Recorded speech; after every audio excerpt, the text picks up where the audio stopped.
morning. Spice up yourself.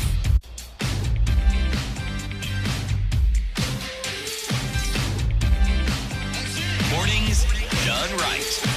94.4 Spice FM, Nairobi. It is 7 minutes after 8 o'clock, and we're into the third hour of Kenya's biggest conversation, the Situation Room this morning. I'm getting my counting right. You must congratulate me. Thank you. As we get into it this morning, we are having a series of conversations around the finance bill. Yes. Necessary for us to do because we find that we can talk about it, we can raise a lot of ruckus, we can raise a lot of smoke, but maybe sometimes we don't really get it. And as much as we continue to talk about it, that's where understanding comes. And if you're just joining us, our live streams are up on YouTube, Facebook, and on X into the Situation Room, and our audience on KTN also in line. CPA Benedict A. Omolo is here this morning. Do you like how I have introduced you? Very good. However, we want to know what A means. Abonyo. Benedict Abonyo Yes. Omolo. Is he one of the few people who will actually tell us what the middle initial means? And so we are proud of you and we celebrate you this morning. Ndu Mark Dennis here with you this morning, and Ben is here, and we're going to be talking about a number of things today.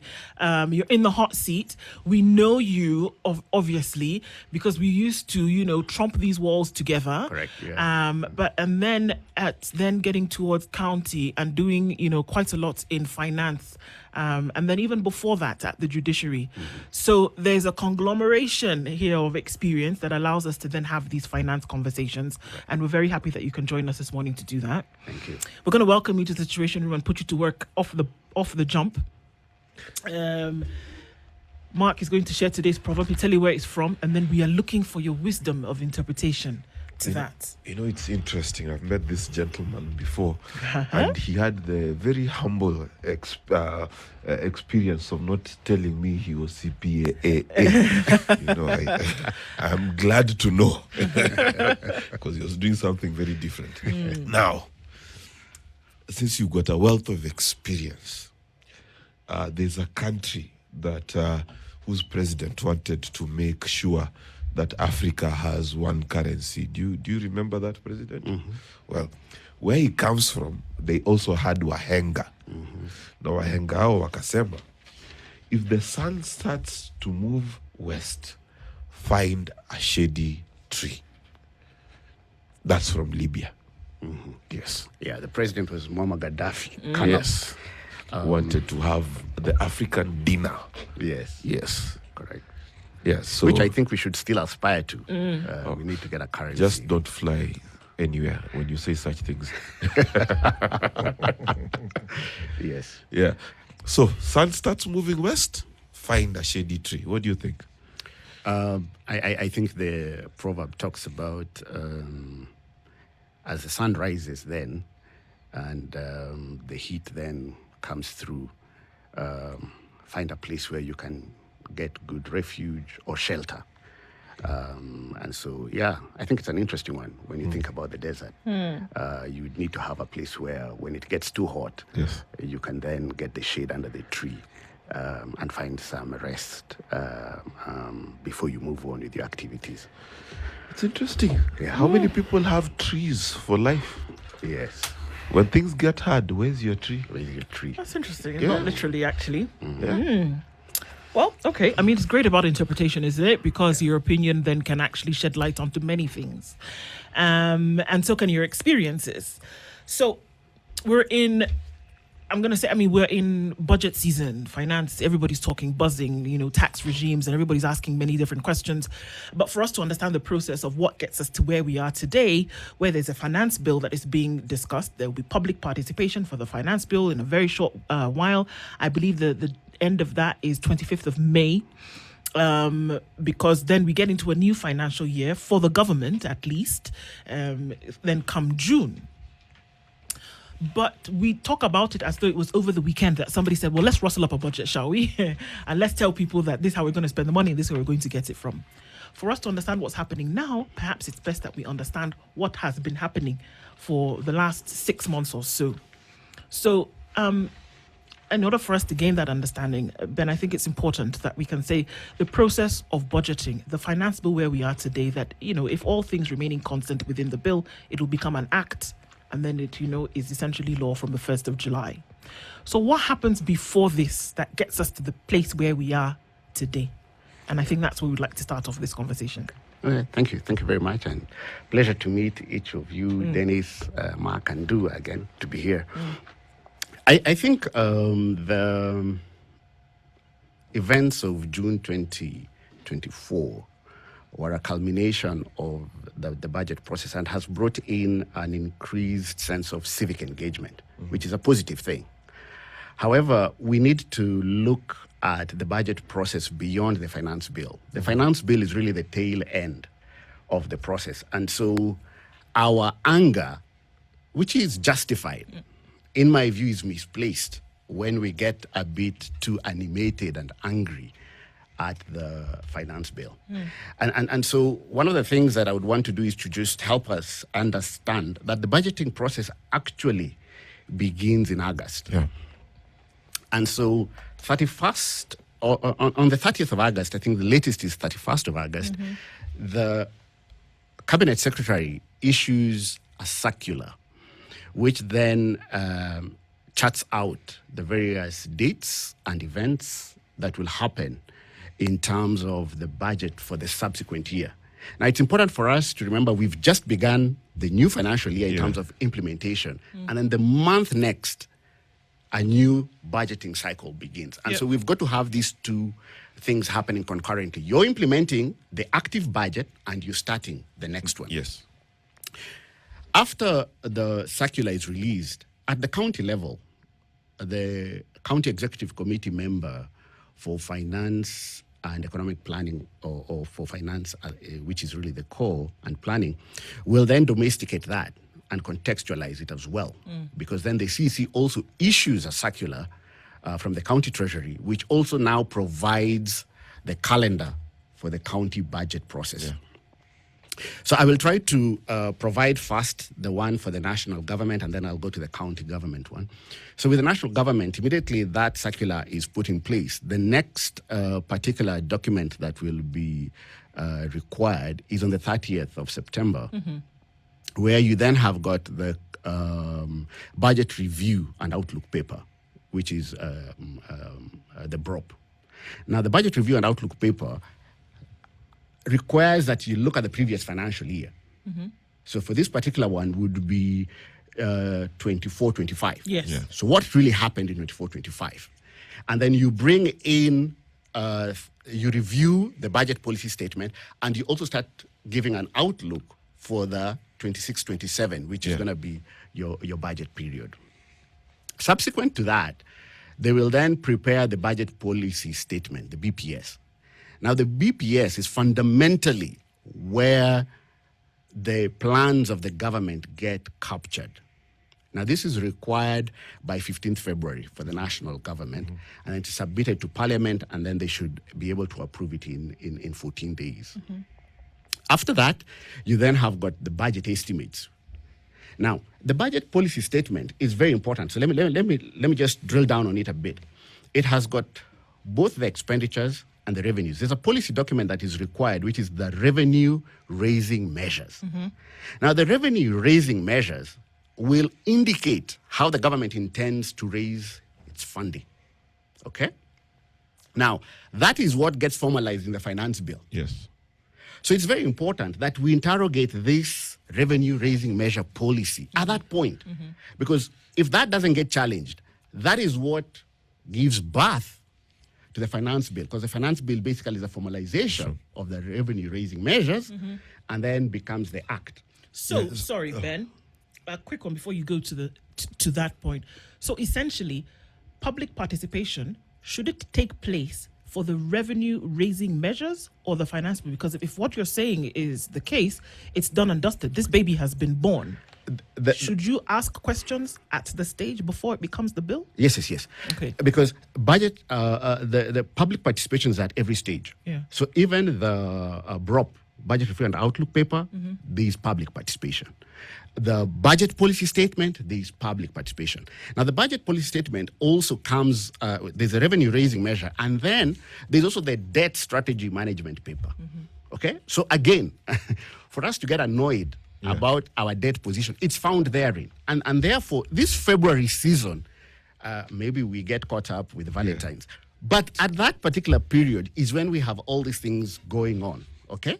So this budget policy statement is what ultimately will end up, once approved by Parliament, will end up into what would be the budget estimates, which are due by 30th April, submitted to the National Assembly. And then, of course, Parliament and the judiciary submit directly to Parliament. And then, at the end of the day, you have 2 months. They have to be approved by 30th of June. Now, what gives effect to the expenditure side is that once Parliament approves the budget estimates, you then have the appropriation bill, which then gets assented to, and then you've got the Appropriation Act. Now, 90 days, the finance bill has got some window, because there's a window of 90 days between when the Appropriation Act is enacted to when the finance bill must then be concluded. Okay. So the finance bill tends to go after.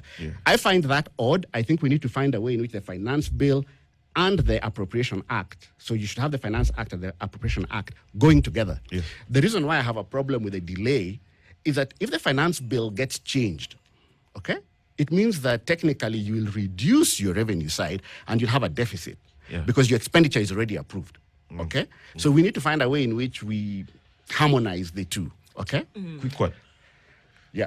As you talk about harmonizing, and I like how deep you've gone, let me take you back to August, because I think many Kenyans miss this. Government is not the executive and county governments alone. Every government department, parastatal, whatever, has its own budget making process, correct? Yes. Is it true that, let's say I have an interest in tourism, that I can go and do public participation at the Kenya Tourism Board and say, this is what I would like to be done, and give it as an idea to them, so that now Kenyans are not doing public participation on a big document that has so many details, but you can pick either the area you're interested in, the department you're interested in. You're a tea farmer, you're a coffee farmer, you are a maize farmer. You can actually begin to affect the process of budgeting right from the department itself. Yeah. I think the main issue with public participation here is that you can give your opinion and your feedback on your area of interest. And I think that's the whole philosophy of public participation, is to give your input into the process. Of course, what happens is that the budget circular provides the guidance even to the ministries, departments, and agencies of government in terms of what they will do. And then specifically for the national government, they would then have the various sector working groups. So basically, the way the national government does it is that they have got sector working groups, which then consolidates different ministries or departments together in thematic areas, and that is where you'd be able to give your feedback when they have their public participation. Now, of course, the main issue is to look at the trends, what's happening, and how it would impact you. So the new constitution expected us to participate more so that then there's a sense of engagement with our leadership. If you then allow me, then I could go through the one for the county, which also starts again in August, with the CEC for Finance then issuing a circular that will guide the county and its entities in terms of the budget process. I think it's good for us to say that, you did serve as a CEC for Finance and CI County. Yes. So this is where a lot of this also would then come in terms of practice. So it's good for us to say that. Okay. Correct. So you then issue that circular. And then for the county, they have got the annual development plan, which is extracted from the county integrated development plan, which is the 5-year plan that the county develops. Now, once you have the CIDP, every year you extract what your emphasis will be for that particular year, which is due and submitted to the assembly on 1st September. Now, after that, you have got also the county. It's called the CBROP.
6 minutes to 9 o'clock. This conversation continues after this break.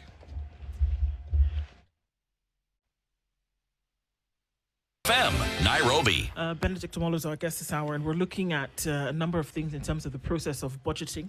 And we're at the finance bill and now where the hullabaloo comes. But he says, we need to have paid attention before that. Yes. And one of the things that we complain about as Kenyans, it's rarely the services, because when they're building roads, we're happy. When the telephone lines are working, all of those things, fine, good. The bane of contention is always the taxation, all right? How much are we being charged for this levy fund there? Can the average Kenyan influence that process? Can he get to a point where, whether it's a lobby group, 1,000 people at the county, saying, you know what, this border fee of 500, we don't want it. How possible is it for Kenyans to actually affect that process? I think we need to go back to history because I think as Kenyans, perhaps we miss that connection. If you remember well, in 2002, 2003, when Mwai Kibaki became president, the very fact that things started changing, I think it was the first week, free primary education, then there was this emphasis on infrastructure. If you remember, it was maybe 2004 or 2005 when we began... filing our tax returns. Yes. You remember they started off this process of getting us to file our returns, pick these things from Uchumi, fill them, and take them. It was convenient. Yes. Before that, we were not doing those things. But we started filing these returns. Yeah. In my view, once Kenyans were able to connect service delivery with taxation, then generally they have no problem with taxation. We could see what was happening, okay? And the economy was thriving. I think that was the point where interest rates fell. The banks had these tents on every street like shoe shiners. That is when some of us borrowed our first unsecured loans. I remember borrowing 100,000. I can't even remember what I took it for. I think I took it because every other 200 meters there was a bank asking you to take money. You to take a loan, So we took money. Yes. But the connection here is the fact that Kenyans were able to see service delivery. Yes. And therefore, the issue of taxation was not a problem. Perhaps what is becoming a problem with this regime is that service delivery does not seem to be connected to taxation. And that is where then you have a problem, because you're saying, what am I getting for this levy? Okay? The question, and even if you ask even the market fees or the border people, even if you're taking 5 bob a day from every border that's registered, the question they'll ask you is, what service are you giving us? Yeah. If you don't have those shades for them, or the markets don't have basic infrastructure like ablution blocks, flowing water, it's cleaned, then they will ask the question, what are you charging me for? And so I think that the critical aspect for government is to deliver. People must see closure of certain of these projects. I think we have got an over-engagement with launching projects and promises of more projects without necessarily the people seeing the closure. We must see the closure that this project has been done. It's being used. There is value for money from that particular investment. You cannot continue just levying and promising. I think that's where we have a problem then as a government entity, whether the county or national level. But my question is now, before the border guy gets this 400 bob a day that he needs to pay, or 50 bob a day, can they, as a border association, and I know there are many, actually lobby to, in the entire process of budgeting, to ensure that they're saying that this thing you're talking about, we don't want, because we had it last year and it did not bear fruit for us? Yes. They are free to come. They are free. You can send a written memorandum, but they can attend. A good number of them do attend. The public participation at the county level. A good number of them do attend, and they are able to give their views on what needs to be done. Yes. Can we see that, usually we say that the process has to live out, just like you're saying, that it would be good for people to say, we said we're going to spend 100,000 shillings on this. We've actually seen, here is the thing upon which 100,000 shillings was spent. But in my opinion, and maybe now from, you can let us know, is this budget making process, a lot of the angst that comes with it, which is important for us to put together in this whole thing, is that sadly, we cannot always see the end result, that it doesn't seem to live out, the fullness of the channel. Like we talk in communication circles. Communication is not just me telling you something. I need to be able to hear back from you. Then I can know if my communication process was complete or not. If you you go into the process, you do all of these things, you have public participation, and you say, okay, fine, this is the money that we have. This is what we're going to do with it. Can we say that the budget process has been successful if we don't see that the things we said were going to be done with this fund were not done? It would not be successful, but for me, who has been both in the private sector, development world, and then public sector, I think the big challenge tends to be what you'd call, I don't know whether to call it pragmatic or the political realities. Because what you then find is a lot more competition of what needs to be done, and then the politicians tend to lose the focus and then go into something else. So that then the challenge becomes looking through and seeing a harmonized way in which the money is being spent in a structured format that will lead us to a specific destination. That, for me, is where the problem is. So that then, for example, even as you look at the better, the current government's agenda, they started off with all these county aggregation and industrial parks. I'm not sure any is complete 3 years down the line. So these are the kind of things which, in principle, the idea is very noble, makes a lot of sense. But the money is not put in. Maybe they started too many, at the same time trying to get to every county. Perhaps they should have started with only a limited number. But the political noise would be, how did you select the first 12?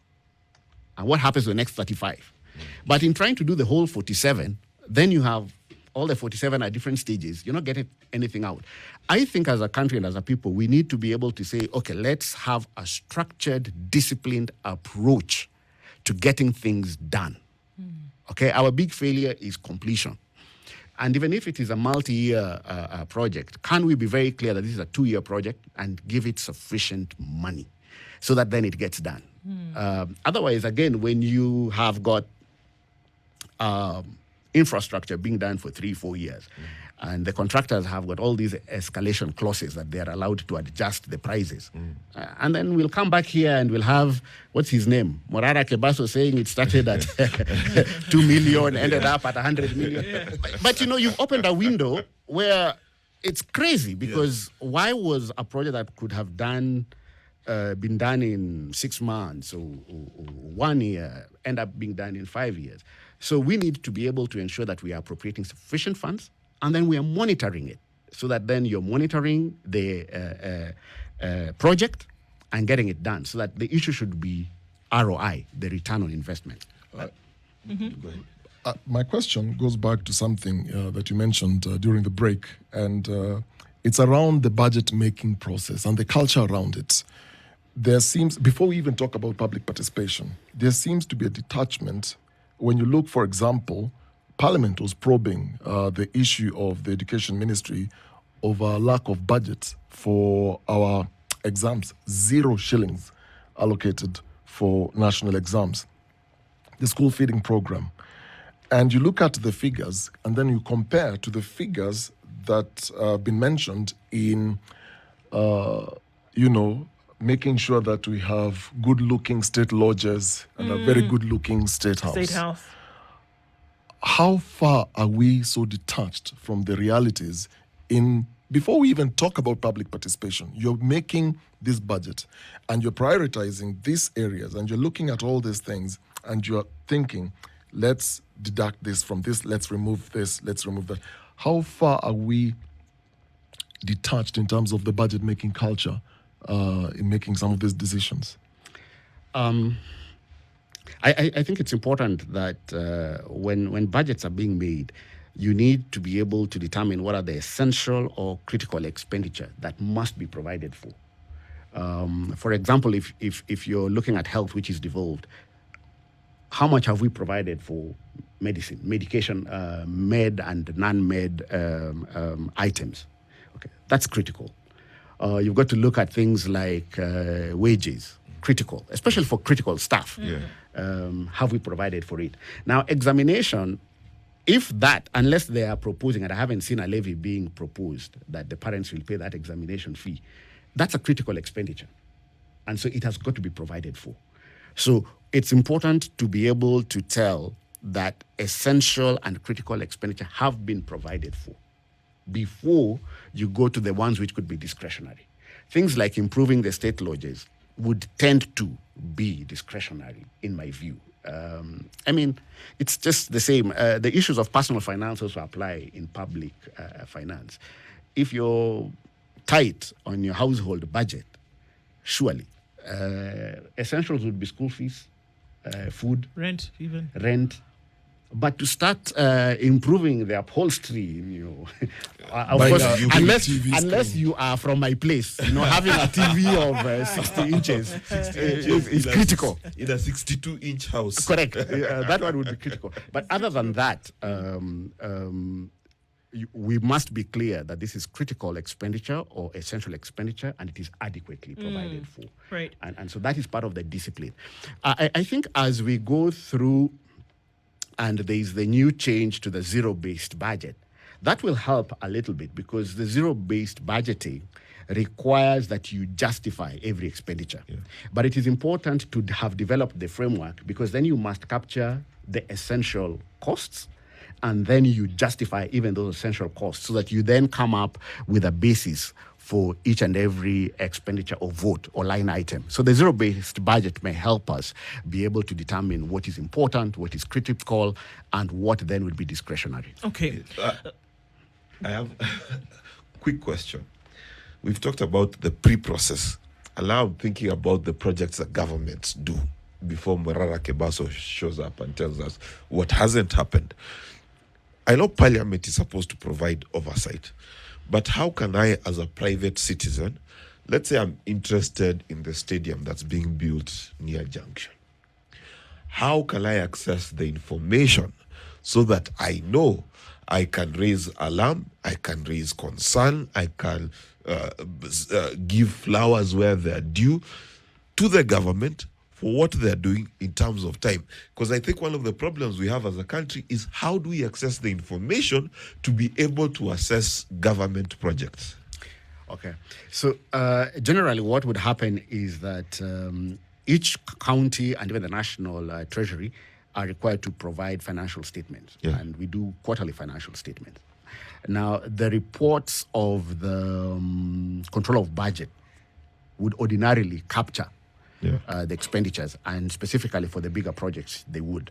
However, you may also need to just drill down into that specific project, because she may capture it or may not, depending on the threshold. Because remember, the infrastructure projects in a county could average 1,000. So if you talk about 50,000 projects being monitored, some would have to be dropped when you're doing a report of the nature that the control of budget would do. So drilling down to it would be a challenge. So you'd then need to go to the county. But the big ones, generally, you'd be able to get how much is being spent, because she then does the what you'd call the budget implementation status reports. Now, the payment would be the basis upon which you'd use it. But nothing stops you from asking at the specific county where you have got the interest for any project, because this is Article 35 information. You should be able to have access to information. You can write and inquire so that you see that what is the status of this Talanta sports ground, what has been done, how much was budgeted for it, and where are we at. So that access to that information is generally available. But the control of budget report would be your first stop. Okay. There's so many, they've almost become buzzwords that we then have to look at when we look at, government expenditure later. And one of those is budgeted corruption. When we look at wastage at the budget level and then at the expenditure level, what is the situation? How bad does it actually look when we're talking about some of the things, when the gaps that come into play here and there? Do we see money slipping through the cracks that essentially would have gone towards development? I think the issue here is around discipline and fiscal discipline and reasonableness, because I think that's part and parcel of the public participation, where we can ask about the budgets. You see, if we interrogate the documents well, then we can ask, why would a project that essentially you can estimate is 10 million, is being budgeted at 15, 20, or 30 million. So that's an important aspect. And so part and parcel of public participation is interrogation of those numbers. Now, a good number of us don't get any excitement or satisfaction from numbers, but at this point, one needs to be able to just look at them and ask as to the reasonableness. Of course, the other thing would also be, and the National Treasury or even the county treasuries could be able to provide and say, because I think we try to do this in CIA, you try to come up with, for example, what is the approximate cost per kilometer of an earth road, of a tarmac road, to then help you get a general justification for a number. So that if you say, if I'm doing 20 kilometers, then I just multiply X by 20. So it's important that we get some of these estimates that are agreed upon. Standard. Like a standard thing. Yeah. Of course, construction would be different, because you could go dig down and then you find a different situation, which can always be explained. But the general principles of saying, on average, it should cost you X to achieve something. So, for example, we came up with an approximation for an ECD. ECDs, I think we came up with about 4 million. You should be able to get an ECD. So that should be able to help, so that then there's a correlation between a cost and what should be delivered. The other thing that we could also look at is come up with the reasonable timelines. What is a timeline to build something? How long would it take to do a stadium? I know the one in Sierra took quite a number of years, but now it's complete. Okay. Complete, or complete? You can always improve this. But it is complete. We should have what you'd call practical completion, that it can be used. Okay? Yeah. Now, if you want to flower it up by having a better canopy, and extras, that is different. But we must have, for a hospital, what is practical completion? For a classroom, what is practical completion? You can always make it better, flower it up, but we must be able to say practical completion and within this time frame, and that's reasonable, because we have engineers, we have all these experts who can help, and I think as we go to zero-based budgeting, some of these are the assumptions we should bring in. There are lots of practices in the private sector that you just bring and contextualize for the public sector and improve the efficiency of our budget making process. Dennis? As I look at this budget making process, and I'm thinking about last year, and I'm thinking about between now and the passing of the bill, how can Kenyans constructively contribute? And this is what I mean. Typically, I write a memo as Mark Bichachi, Dennis does a tweet, Ndu speaks on a microphone. How do we effectively, be able to speak to legislators? Because I think they're hard of hearing, especially on this NGCDF kind of things. How do we effectively tell a parliamentarian that, listen, we the people of Nyandarua, of Nakuru, of wherever, are in opposition to this, we agree to this, and we want you to represent us in the way we want? Because I honestly think if the MPs last year did what their constituents were telling them, it would be effective. And I'm borrowing this from the United States. United States, when Congress goes to recess, they're forced to go to town halls to listen to their constituents, and then they're able to know what these constituents of theirs actually want. How, in your imagination, both as a former CEC and a Kenyan, how can we actually make that happen?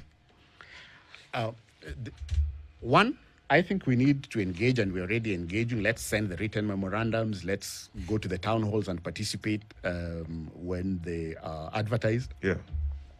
But I think essentially we should then ask, and it is required. One of the things when you read the PFM, the Public Finance Management Act, is that the CEC for Finance and even the CS, when they get the feedback of the National Assembly or the County Assembly on the budget policy statement, or even especially like the budget policy statement, and there's a deviation, you do a memorandum back to the House on how you have dealt with their recommendations. Yes. I think perhaps we need Parliament then, or even the county executives in each county, to then also write back and publicize that the feedback we received, 2,000 Kenyans do not want Talanta. Yes. 50,000 Kenyans do not want State House improved. Yes. Okay. Leave it alone. You bring that out and say let's list out the top 20 issues. Yeah. And the whole document or the total feedback needs to be available for verification. So that even when I see the feedback of Parliament and Parliament says, okay, these were the memorandums, this is what we found and stuff, and that we got, there is the supporting documentation that we can verify. Okay, we do not want. Remember that time when we had fake people signing a petition and we had signatures of all manner of characters. So we need a good memory, sir. We need things to be verifiable, and so we could be able to say that this is why we took this decision. And I think we need Kenyans to be able to continuously put pressure on our members. Now that we also have IEBC, maybe Kenyans also need to sit down very critically and say, okay, if we're going to spend 62 billion anyway, then let's do a recall. We remove a few people and exercise our constitutional rights. Make it sound right. So I think those are some of the things I would say that they publish what was done and why they have decided to take a certain route, so that then there's a sense of accountability of the leaders on the feedback of the people. And make it known. Look, it's always good to hear some of these things and have them front and center. Discourse is important. It's good for us to keep them right here on fingertips. And so we want to thank you for your contribution to that this morning. Thank you very much. CPA Benedict A. Omolo has been here with us this morning. Good to have you in the Situation Room. Good morning. It's 9 a.m.